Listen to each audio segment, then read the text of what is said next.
When was the last time that you had to make a hard decision? And when I say a hard decision, I mean a decision that meant you had to choose between what you felt in your heart to be right and what you felt like society believed to be right. I want to talk about that today because here's what I know. I know that quotes, affirmation, and storytelling is a great tool for helping us to shift the way that we're feeling. So, shifting our mindset, shifting into that growth mindset. And today, in our mindful moment, in our inspirational storytelling, I want to share a story, share a quote, share affirmations about choosing from your heart and being okay with that even when it may seem unconventional. So let's jump into our quote. I'm going to find some better lighting. We're coming from a different spot today because that's how life worked for us. So we're in a bit of a different spot, but we're going to be okay. We're going to keep this working. So here's our quote. Unconventional doesn't mean irresponsible.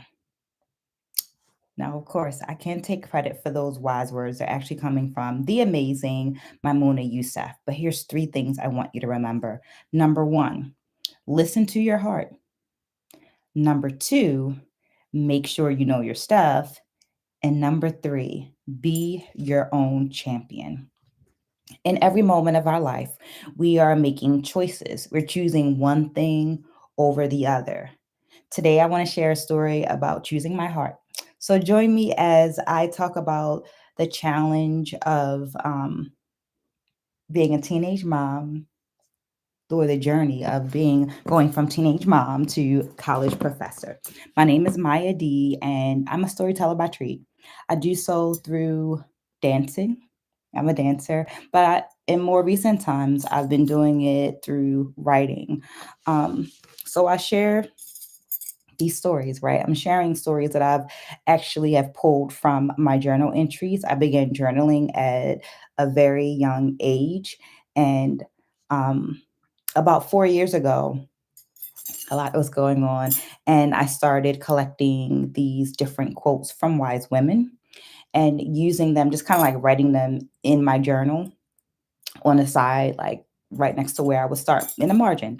There we go. That's the word, in the margin, and using them as guiding statements to help get me through my day.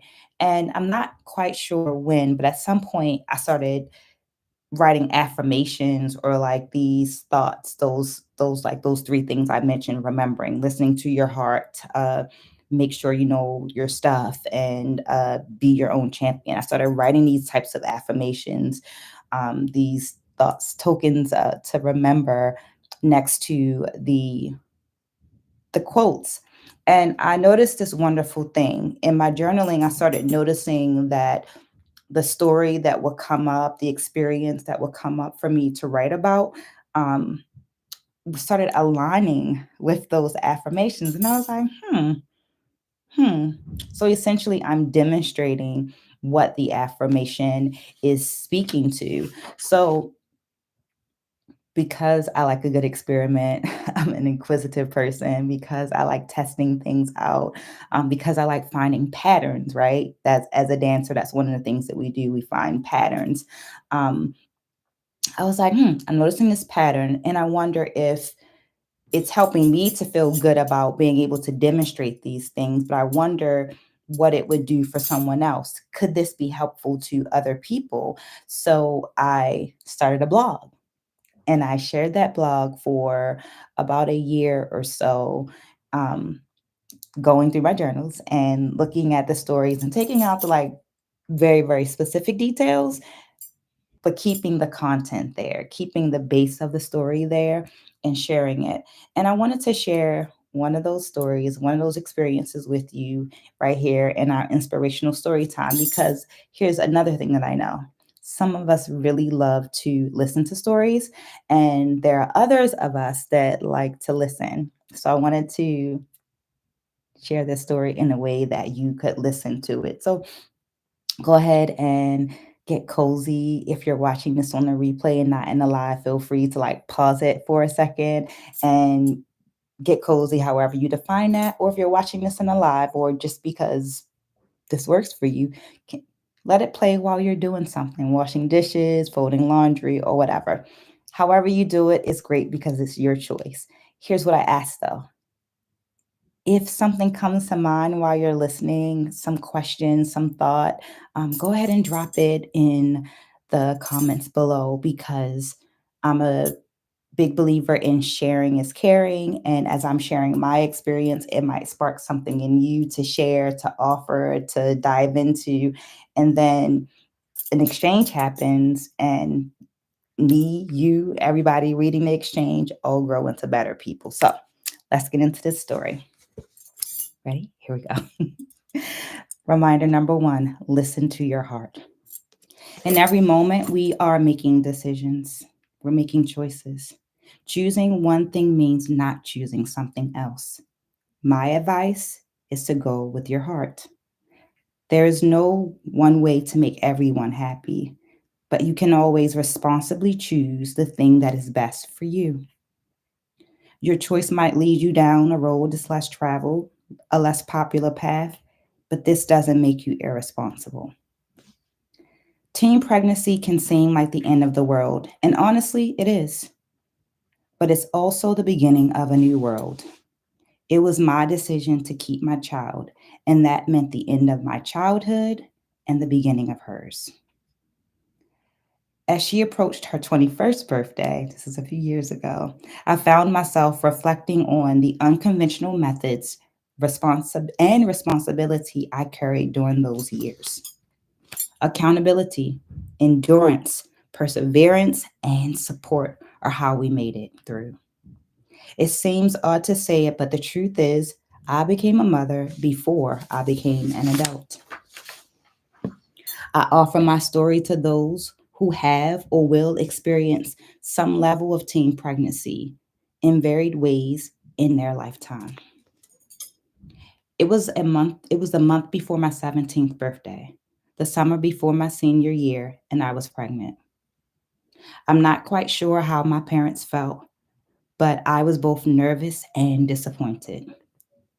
I was disappointed because teenage pregnancy was certainly a cycle in my family that I'd planned to not take a part in. I did not want to subscribe to it.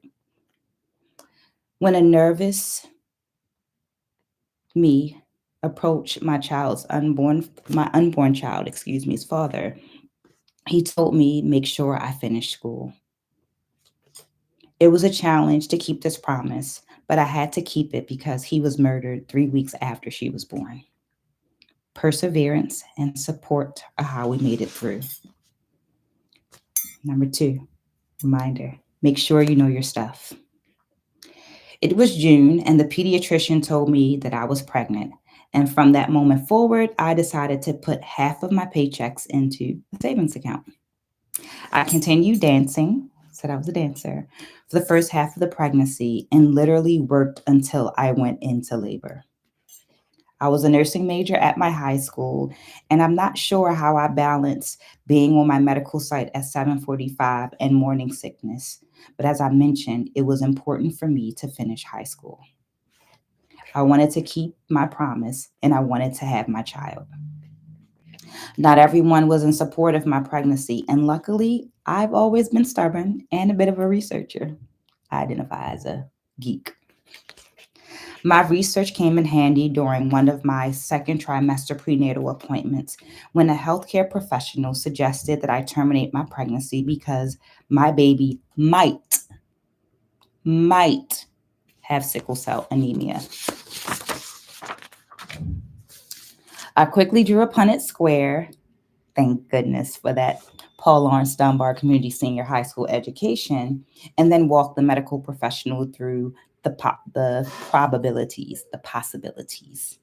He was a bit surprised, and this would not be the only time that my Baltimore City public school education saved a life. I'm not sure if people felt sorry for me or saw my drive, but as I pushed forward, support came in the most peculiar ways. I'll say it that way, the most peculiar ways. I was the only pregnant person in my managed training management training course at my job. And I was 17, so I was definitely the youngest person. But I had to endure because successful completion of the training meant more money, and I definitely needed more money to raise this child. On February 12th, 1999, I went into the main office of my school to get an application fee waiver so that I could finish up my college applications. Things did not go as smoothly as I wanted, and I believe the stress from that moment is what initiated my labor.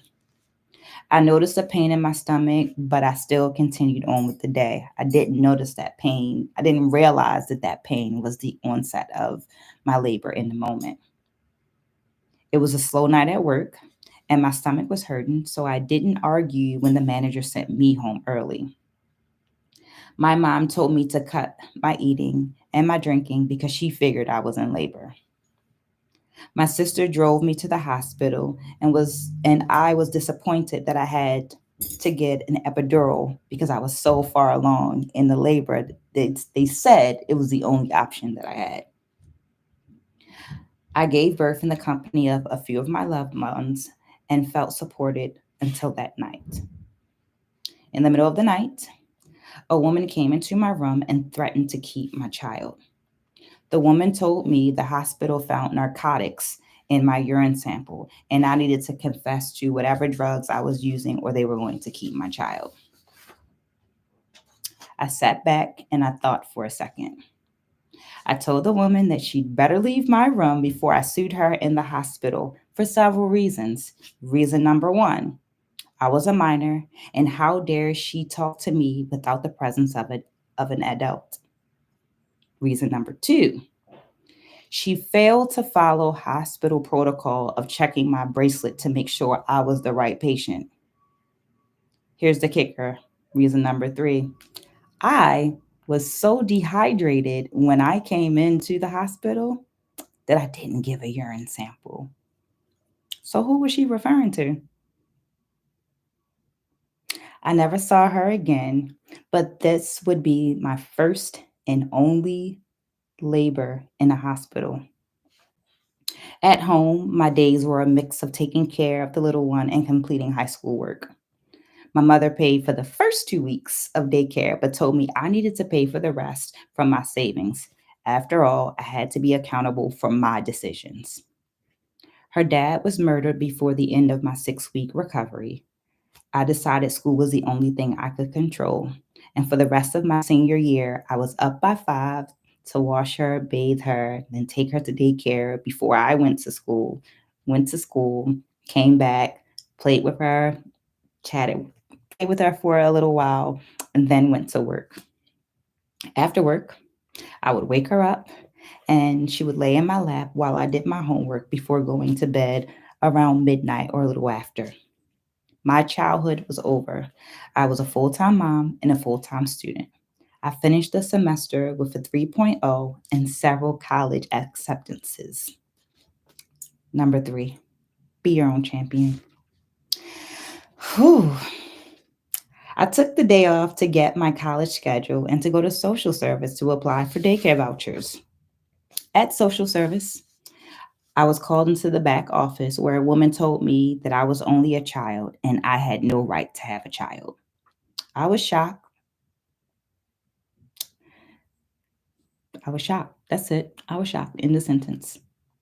I told her that as requested, I had my fall semester schedule and I only needed her approval for the daycare voucher so I could attend my classes.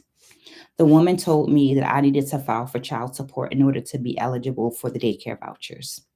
I explained to her that the father of my daughter was dead. She told me I should have filed before his death. I told her that the murder had been less than a month after her birth. She told me that I should have planned better. I was told to come back after I filed for child support. I went to child support and I pleaded my case and was denied due to her father being deceased. I went back to social service and met with the woman, and she denied me the daycare vouchers. I dropped my schedule due to hardship and asked if I could begin classes in the spring. I was slowly learning that it didn't make sense to dwell on things that I could not control. About 10 years later, I received a message that the social worker had been terminated for inappropriate behavior. What you put out comes back to you.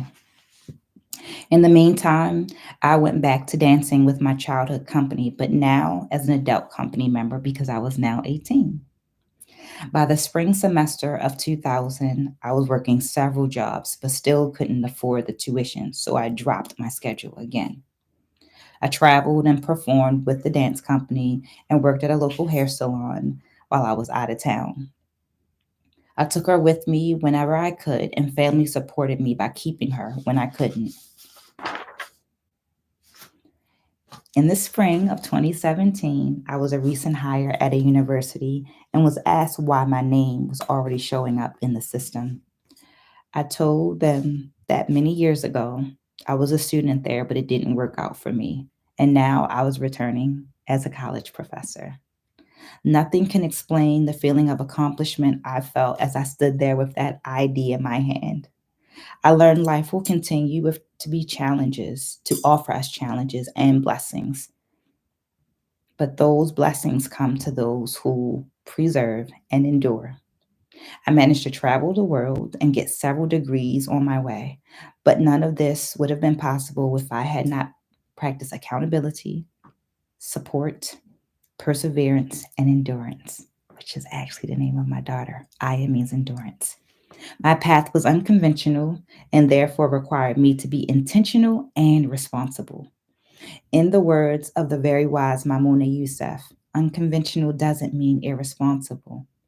Remember, listen to your heart, make sure you know your stuff, and be your own champion. I offer my story for those who have or will experience a teen pregnancy in their life, and as a reminder, to be your own champion.